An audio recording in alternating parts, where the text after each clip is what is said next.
And Bev, what do you mean by label the behavior and not the child? Oh, so important. So absolutely essential.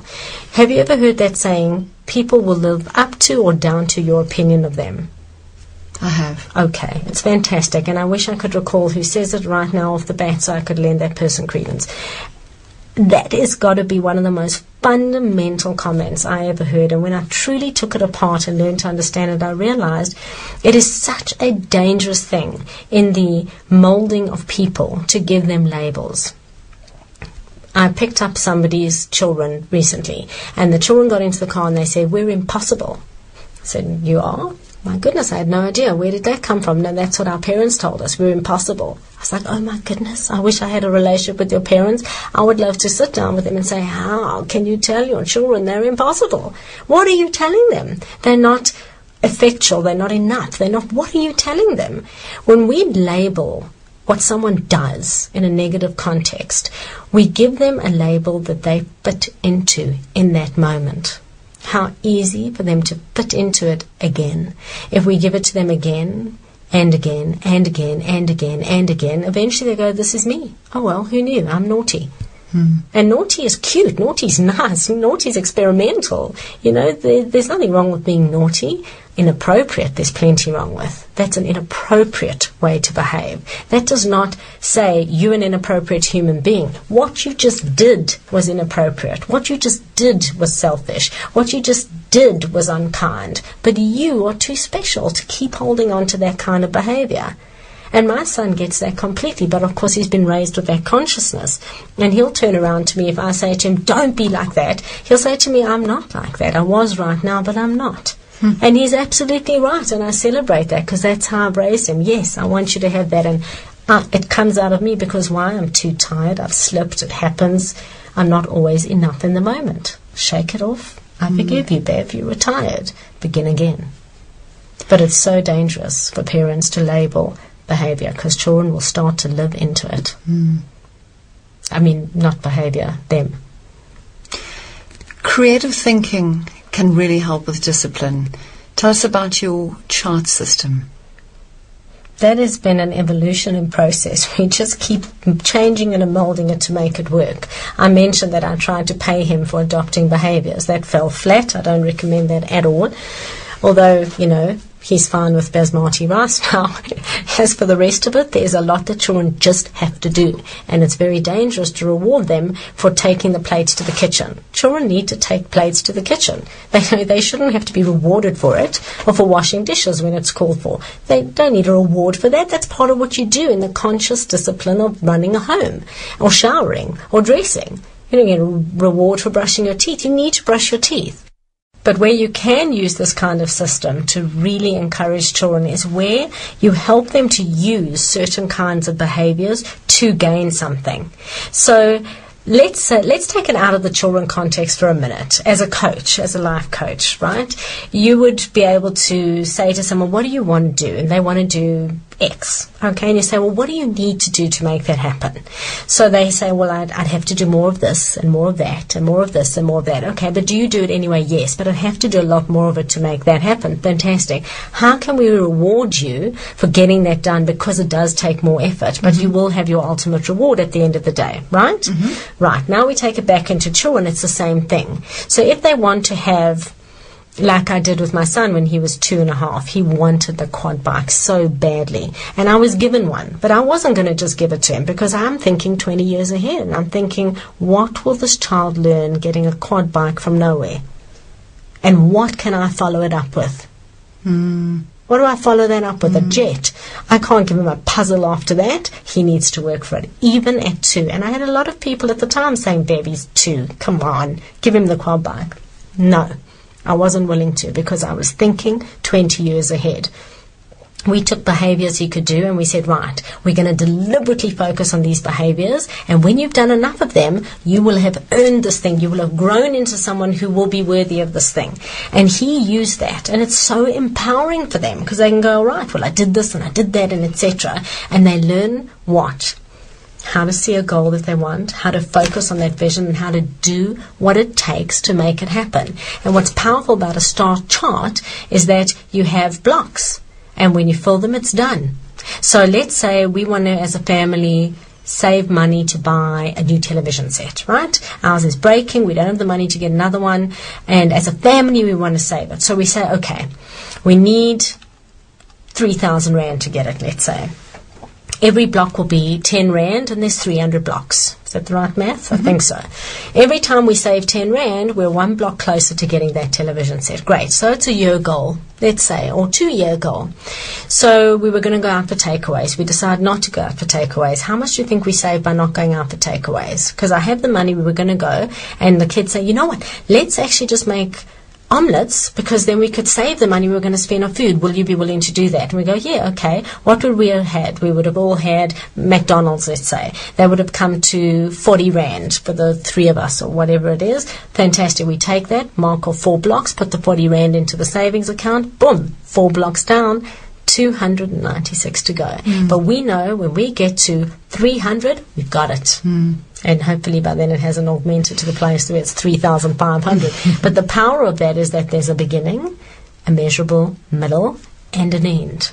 And it's so empowering to know where you are in your own process, and using that to mentor and grow self-discipline in children and their empowerment that I can get something I want if I just know how to break it down, teaches them life process. You don't just want and you go. How often do we see parents with children walking in the store? I want that. Can I have that? Mom goes in the trolley or whatever. It's like the mother's just like, and buys it. So often just buy. What are you teaching your children? I'm begging you to think of that. What are you teaching your children? I want, I get. Does that reflect the real world? Bev, talk to us about hitting children, a very contentious issue. Yes, I think very contentious is gently put, isn't it? Right.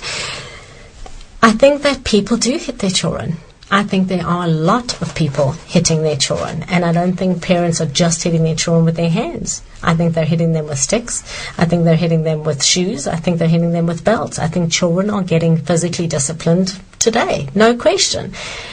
Otherwise, we wouldn't need laws that say you have the right to sue your parents for smacking you. You know, you can take them to court, or we'll protect you, or etc. It's happening. It's prevalent. Parents are more stretched than they've been in a long time. That we've had financial stresses in the world, not just in any particular place, that have gone on. It stretches people. People are losing things. They're tired. They're overworked. They're running 2 or 3 or 4 jobs. It's getting harder and harder to maintain decorum, isn't it? So when it comes to trying to keep a kid in line, or 3 kids, or 5 children, well, isn't it easier to try and do it from an authoritative, fear-based discipline than it is to do it from a place of compassion and patience? And I think a lot of people will be saying, yeah, I don't have a place of compassion. I don't even have the time for compassion. And I understand that. So when I set about thinking about including this in the book, I did speak to a lot of different people in the human rights environment and in the child rights environment, and people who are involved predominantly with protecting children, and they were adamant that any kind of advocacy for the hitting of children should be outlawed as a criminal activity. And I honor that. I respect that. Yes, I agree. In an ideal situation, a child would never be harmed, a woman would never be attacked, and neither would a man, and we would never have things taken from us that we feel belong to us. Yes, in an ideal situation that would be, but it's not. It's not ideal, and there are people hitting their children, and I'd like to be able to speak to them and say, I'm understanding where you're coming from, and I'm asking you if there isn't a way we can do some work together that can help you move that from a place of hitting frivolously, without thinking, reacting, without the 3 hours in discipline together, to a place where you can hit with compassion if you have to. If you have to hit it all with compassion. I never raised my hand to my son for the first 3 years of his life. I was determined not to. As he got more and more deliberate and dogmatic in his approach to his own needs and wants, I found myself running out of steam. And I realized that he needed something stronger to bounce against as a boundary than just my firm discipline and loving and containing discipline. And I thought about it for a long time, because I'd already made that decision years before never to do so. So I had to rethink that decision. And again, it goes back to what you're saying. Like, could you have to hold on to your decision? No. Decisions are fluid. I'm safe to change my decisions. I need to think about it, though. How do I want to steer this going forward? And as it's written in the book. That's what it came to. And I haven't used that technique to discipline him more than the 3 or times that I mentioned in the book. I can't think of it. And I was sitting with my son the one day and saying, can you think of more than 3 times that I've hit you? And we really tried it. We couldn't come up with it. And it's significant enough that he doesn't want to go back to that level of behavior that got him there. And I think that stands him in such good stead, because he recognizes that there are places where boundaries have to be firmer than just a conversation and discipline and losing privileges. But it has not been handled, thank goodness, and I'm really grateful I was able to do the work on myself to not handle hitting in an inappropriate way, or a way that would mark him, or with some kind of tool that would create injury. He knows that he is valued and loved, and that the only reason I did that is that I was so concerned that he would not have that kind of boundary on those particular issues to bounce against. And they were not insignificant issues. The one was a smashed windscreen, which happened completely by accident, and he was so beautifully honoring and owning of it, and came to me in my office and said, when you're finished on the phone, can you please come outside? And he was 5 and a half or so at the time. And I said to him, what's going on outside? And he said, you need to see it. It's not good. And when I came outside and I saw it, I thought, no, that's not good. And what they had been doing was throwing stones onto the shade port above my car. But of course they were young and they got tired and they weren't making it all the time, and they started hitting the windscreen until it exploded. And I don't find that there's a big deal in that. I didn't have an issue with it, really. It was an inconvenience. It needed to be replaced. But that wasn't the issue. The issue was twofold. Partly, I had to take responsibility for the fact that there was no one with them at the time. And children will be adventurous, and we want them to be, but in a safe environment. So I had to take ownership of that, and I did. And the other thing is that at some point there has to be a measure upon which we realize there's going to be consequence. And it has to be significant.